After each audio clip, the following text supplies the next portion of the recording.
A Primeira Guerra Mundial começou em 1914 e terminou em 1918, e foi um tipo de evento que mudou tudo da política, a tecnologia, da geografia, a mentalidade das pessoas. Um conflito que deveria durar alguns meses, mas arrastou por 4 anos de destruição. O estopim da Primeira Guerra Mundial foi o assassinato do arquiduque Francisco Ferdinando da Áustria-Hungria por um nacionalista sérvio em Sarajevo em 1914.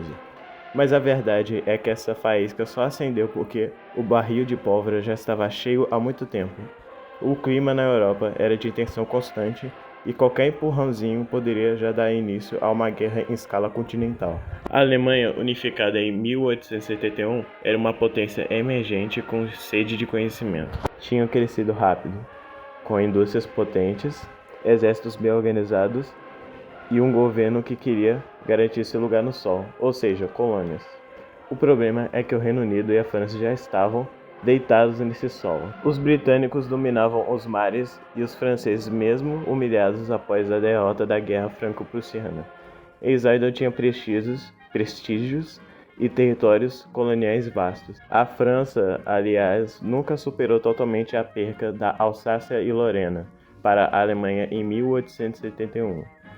Era uma ferida aberta que o governo francês usava como combustível nacionalista.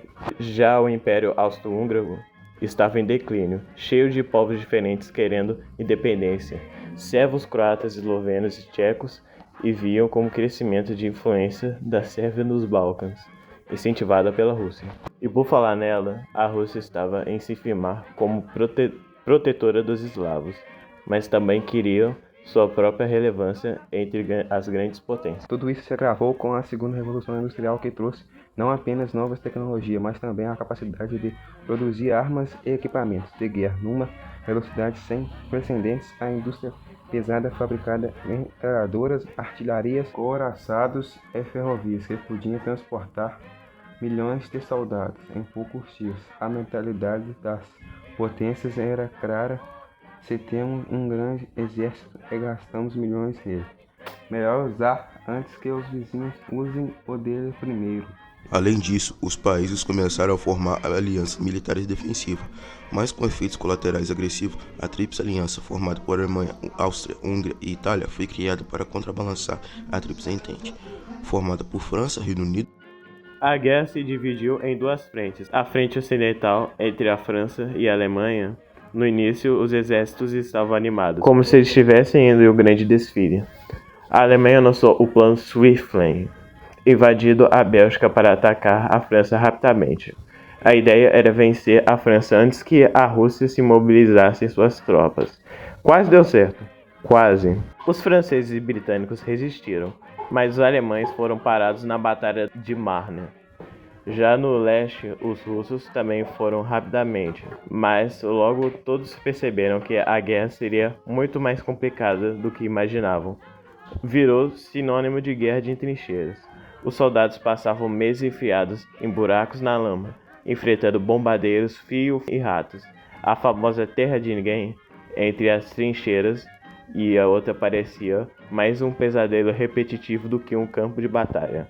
Já a frente oriental, o conflito era mais móvel. Os russos enfrentaram os alemães e austro-húngaros.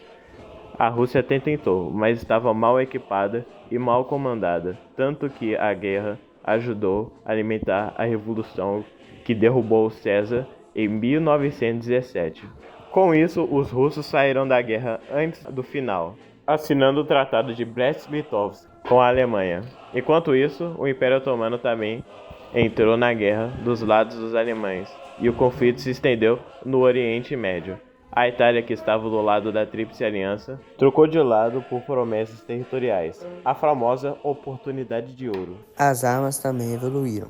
Metralhadora, artilharia pesada, gás venenoso, tanques e aviões começaram a aparecer. Em 1917, os Estados Unidos entraram na guerra oficialmente por causa dos submarinos alemães atacados nos navios civis do famoso Telegrama Zimmermann, em que os alemães surgiram ao México, que atacasse a Europa em troca de recuperar territórios perdidos. Sim, foi uma péssima ideia. Com os americanos entrando com recursos, os soldados frescos e ânimos renovados, afinal, estavam chegando agora. O equilíbrio virou a favor da Tríplice Entente em 1918.